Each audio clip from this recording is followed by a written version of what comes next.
Hi hello, ഇന്നത്തെ നമ്മുടെ video എന്ന് പറയുന്നത് നമ്മുടെ ആർത്തവ ശുചിത്വത്തെക്കുറിച്ചിട്ടാണ് നമ്മൾ ഇന്നത്തെ വീഡിയോയിൽ പറയുന്നത്. അപ്പോൾ നമ്മുടെ ചാനലിലാണെങ്കിൽ കൂടുതലായിട്ടും സ്ത്രീകളാണ് ഉള്ളതല്ലേ. അപ്പോൾ നമ്മുടെ മെമ്പേഴ്സ് സ്ത്രീകളായതുകൊണ്ട് തന്നെ എല്ലാ സ്ത്രീകൾക്കും ഒരുപോലെ യൂസ്ഫുൾ ആയിട്ടുള്ള ഇൻഫർമേഷനാണ് നമ്മൾ ഇന്ന് പാസ് ചെയ്യുന്നത്. അതുപോലെ തന്നെ നിങ്ങളുടെ മക്കൾ മെൻസസ് ഒക്കെ ആവാറായ കുഞ്ഞുങ്ങളാണ്, അല്ലെങ്കിൽ മെൻസസ് ആയ കുട്ടികളാണെങ്കിൽ തീർച്ചയായിട്ടും നിങ്ങൾ ഈ ഇൻഫർമേഷൻ കുഞ്ഞുങ്ങൾക്ക് കൂടി പാസ് ചെയ്യേണ്ടത് അത്യാവശ്യമാണ് കേട്ടോ. അപ്പോൾ നമ്മളിന്ന് പറയുന്ന കാര്യം എന്ന് പറഞ്ഞാൽ ഇതാണ്, നമ്മൾ ആർത്തവ സമയത്ത് എന്തെല്ലാം രീതിയിൽ ശുചിത്വം പാലിച്ചിരിക്കണം എന്നുള്ളതാണ് നമ്മളിന്ന് പറയുന്നത്. നമ്മൾ സ്ത്രീകളെ സംബന്ധിച്ചിടത്തോളം എല്ലാ മാസവും മുടങ്ങാതെ വരുന്ന നമ്മുടെ ഒരു കൂട്ടുകാരി തന്നെയാണല്ലേ ആർത്തവം.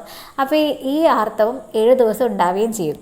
അപ്പോൾ ഇങ്ങനെ നമുക്ക് മുടങ്ങാതെ വരുന്ന ഈ ആർത്തവ സമയത്ത് നമുക്ക് ശാരീരികമായിട്ടും മാനസികമായിട്ടും ഒരുപാട് ബുദ്ധിമുട്ടാണ് സാധാരണഗതിയിൽ ഉണ്ടാവുക, മിക്കവാറും സ്ത്രീകളിൽ. അപ്പോൾ നമ്മുടെ ആ ഒരു ആർത്തവത്തിൻ്റെ തുടക്കത്തിൻ്റെ 2-3 ദിവസങ്ങളിൽ മിക്കവാറും നമുക്ക് വേദനകളും ഒക്കെ ഉണ്ടാവും. അപ്പോൾ അതുകൊണ്ട് തന്നെ നമുക്ക് വേണ്ടത്ര ശുചിത്വം പാലിക്കാനായിട്ട് സാധിക്കില്ല എന്നുള്ളതാണ് ഇതിൻ്റെ ഒരു പ്രധാനപ്പെട്ട ബുദ്ധിമുട്ട് അല്ലേ. മിക്കവാറും സ്ത്രീകൾക്ക് വേണ്ടത്ര ശുചിത്വം കിട്ടാറില്ല. പക്ഷെ നമ്മൾ വേണ്ടത്ര ശുചിത്വം എടുത്തില്ല എന്നുണ്ടെങ്കിൽ എന്തൊക്കെ ബുദ്ധിമുട്ടുണ്ടാവും എന്ന് വെച്ച് കഴിഞ്ഞാൽ, നമുക്ക് വജൈനൽ ഭാഗത്ത് ഉണ്ടാവുന്ന ചൊറിച്ചിലും അതുപോലെ തന്നെ ഗർഭാശയ ക്യാൻസറും യൂറിനറി ഇൻഫെക്ഷനും മറ്റു പല രോഗങ്ങളും എല്ലാം ഉണ്ടാവുന്നതിനുള്ള അടിസ്ഥാനപരമായിട്ടുള്ള കാര്യം എന്ന് പറയുന്നത് ആർത്തവ സമയത്ത് നമ്മൾ എടുക്കാത്ത വേണ്ടത്ര ശുചിത്വം തന്നെയാണ്. അപ്പോൾ ഈ ശുചിത്വം നമ്മൾ ഉണ്ടാക്കിയെടുക്കേണ്ടത് അല്ലെങ്കിൽ തീർച്ചയായിട്ടും പാലിക്കേണ്ടത് അത്യാവശ്യമാണ്. നമ്മളിനി എന്തെല്ലാം കാര്യങ്ങൾ ശ്രദ്ധിക്കണമെന്ന് നോക്കാം. അതിലാദ്യത്തേതെന്ന് വെച്ച് കഴിഞ്ഞാൽ വിസ്പർ അല്ലെങ്കിൽ പാഡ് എത്ര നേരം ഇടവിട്ട് നമ്മൾ ചേഞ്ച് ചെയ്യണം എന്നുള്ളത് ഒരു ഡൗട്ട് തന്നെയാണ് അല്ലേ. നല്ല ബ്ലീഡിങ് ഉള്ള ഒരാളാണ് നമ്മളെങ്കിൽ ഇത് നിറഞ്ഞു കഴിയുമ്പോൾ നമ്മളത് മാറ്റും. എങ്കിൽ ചില സമയത്ത് നമുക്ക് നല്ല ബ്ലീഡിംഗ് ഒന്നും ഉണ്ടാവില്ല. അപ്പോൾ കണ്ടിന്യൂസ് ആയിട്ട് കുറേ നേരം വെച്ചുകൊണ്ടിരിക്കുന്ന ആൾക്കാരുണ്ടാവും ഒരേ പാഡ് തന്നെ. പക്ഷെ ഒരിക്കലും നമ്മൾ അങ്ങനെ ചെയ്യരുത്. കൂടി വന്നവർ 5 അല്ലെങ്കിൽ 6 മണിക്കൂറിന് ഇടവിട്ട് നമ്മൾ പാഡ് ചേഞ്ച് ചെയ്യേണ്ടത് അത്യാവശ്യമാണ്. ഒരു പാഡ് തന്നെ കണ്ടിന്യൂസ് ആയിട്ട് ഒരു ദിവസം മുഴുവൻ ഉപയോഗിക്കരുത്, എത്ര നമുക്ക് ബ്ലീഡിങ് ഇല്ല എങ്കിലും. ഓക്കെ, അതൊരു 6 മണിക്കൂറിന് ഇടവിട്ട് നമ്മൾ ചേഞ്ച് ചെയ്ത് കൊടുക്കുക തന്നെ ചെയ്യണം. ഇത് കമ്പൽസറി ആയിട്ട് ചെയ്യുക തന്നെ ചെയ്യണം. അതുപോലെ തന്നെ നമ്മൾ ചെയ്യേണ്ട ഒരു കാര്യം എന്ന് പറയുന്നത്, ആർത്തവം സ്റ്റാർട്ട് ചെയ്തിരിക്കുന്ന ദിവസങ്ങളിൽ അല്ലെങ്കിൽ ആർത്തവമുള്ള ആ 7 ദിവസം 2 നേരം കുളിച്ചേ മതിയാവുള്ളൂ. അത് നിർബന്ധമായിട്ടുള്ള ഒരു കാര്യം തന്നെയാണ് കേട്ടോ. 2 നേരം കുളിക്കുക, പറ്റിയ 3 നേരം കുളിക്കുക. ചില ആളുകളിലൊക്കെ ബ്ലീഡിങ് പുറത്തോട്ടൊക്കെ അല്ലെങ്കിൽ നമ്മൾ ഡ്രസ്സിലോട്ടൊക്കെ ആയിട്ടുണ്ടെങ്കിൽ മസ്റ്റായിട്ട് നമ്മൾ ആ ഡ്രസ്സ് മാറുകയും ചെയ്യണം, കുളിക്കുകയും ചെയ്യണം. അത് നിർബന്ധം തന്നെയാണ്. ഇതങ്ങനെ ഇരിക്കുകയാണെങ്കിൽ ബാക്ടീരിയ ഉണ്ടാവാനായിട്ടുള്ള സാധ്യത കൂടുതലാണ്. അപ്പോൾ നമുക്ക് മറ്റു പല അസുഖങ്ങളും ഉണ്ടാവാനായിട്ടുള്ള സാധ്യത കൂടുതലാണ്.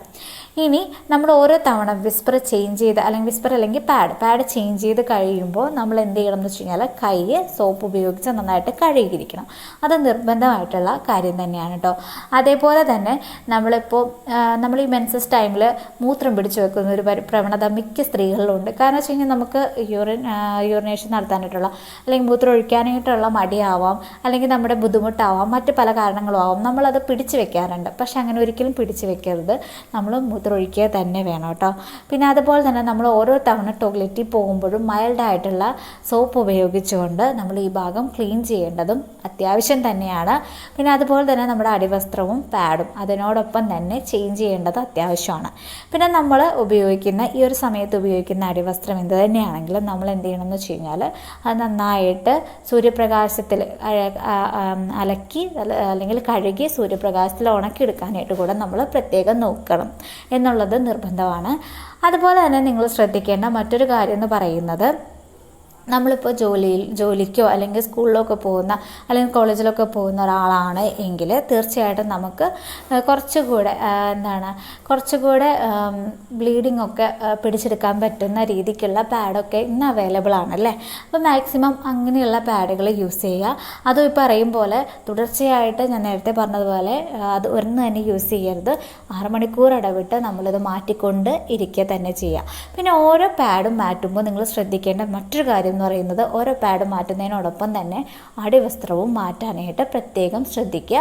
പിന്നെ അതുപോലെ തന്നെ നമ്മൾ മെൻസസ് ആവുന്ന ഈ ഒരു ടൈമിൽ മാക്സിമം കോട്ടൻ്റെ അടിവസ്ത്രം ഉപയോഗിക്കാനായിട്ട് കൂടെ നിങ്ങൾ ശ്രദ്ധിക്കുക. പിന്നെ ചില ആളുകൾ പാഡിന് പകരം ക്ലോത്ത് ഉപയോഗിക്കാറുണ്ട് അല്ലേ, തുണി ഉപയോഗിക്കാറുണ്ട്. അപ്പോൾ ഇങ്ങനെ തുണി ഉപയോഗിക്കുമ്പോൾ നിങ്ങൾ ശ്രദ്ധിക്കേണ്ട കാര്യം എന്ന് പറയുന്നത്, ഈ തുണി നമ്മൾ എന്ത് ചെയ്യുക, ഓരോ മാസവും മാറ്റി മാറ്റി ഉപയോഗിക്കുക. ഒരേ തുണി തന്നെ കണ്ടിന്യൂ ആയിട്ട് എല്ലാ മാസവും ഉപയോഗിക്കാതിരിക്കുക. തുണിയേക്കാളും ബെറ്റർ ഓപ്ഷൻ എന്ന് പറയുന്നത് പാഡ് തന്നെയാണ്.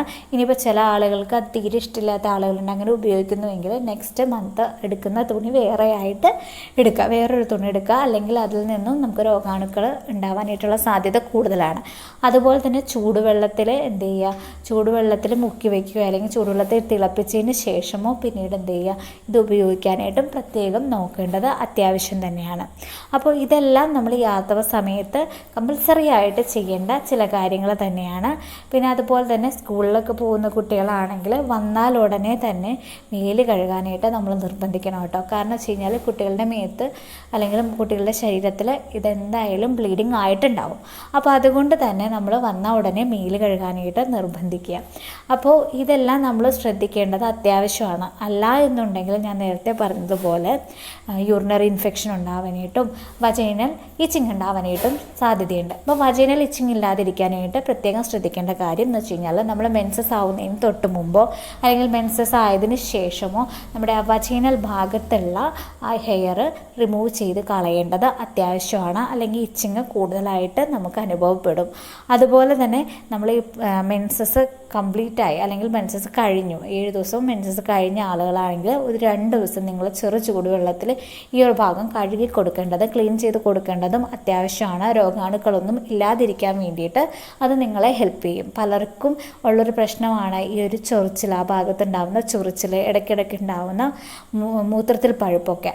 അപ്പോൾ അതൊക്കെ ഇല്ലാതിരിക്കാൻ വേണ്ടിയിട്ട് ഇതൊരുപാട് നിങ്ങളെ ഹെൽപ്പ് ചെയ്യും. ഇങ്ങനെ നിങ്ങൾ ഹെയർ റിമൂവ് ചെയ്തതിന് ശേഷം ചെറു ചൂടുവെള്ളത്തിൽ കഴുകുന്നത്.